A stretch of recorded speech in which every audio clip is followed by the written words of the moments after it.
inside from the line when the products come out, and then they're stacked and packed there, ready for delivery. So here at this stage, we have the cutting machine. We're not operating this now, otherwise we would need to put on air protection. So that's why we're not going to run this now at the moment.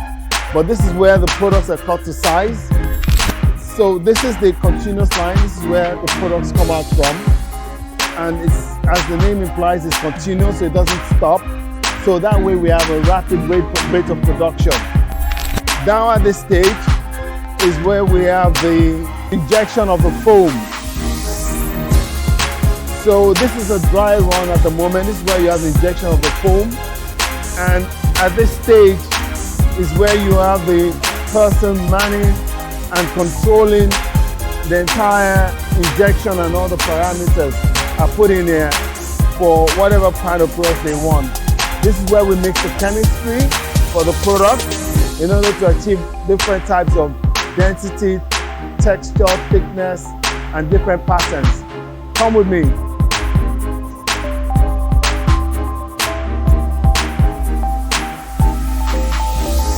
So this is where the journey begins. The production commences from here. We take our coils, mount them on the two main coils, decoilers. These are decoilers for the top and the bottom. So the product goes into the decoiler. From the decoiler, it starts the journey, and then it goes into the roll forming machine, depending on whatever designs or patterns that we want to make. We have several options. There are about 3 or 4 options of patterns we can make, and it's actually infinite. We can add and remove as we want. And then from here, it goes through the oven tunnel. From the oven tunnel, it goes into the foam injection section.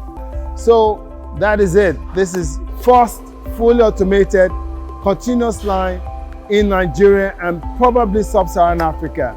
Thank you very much.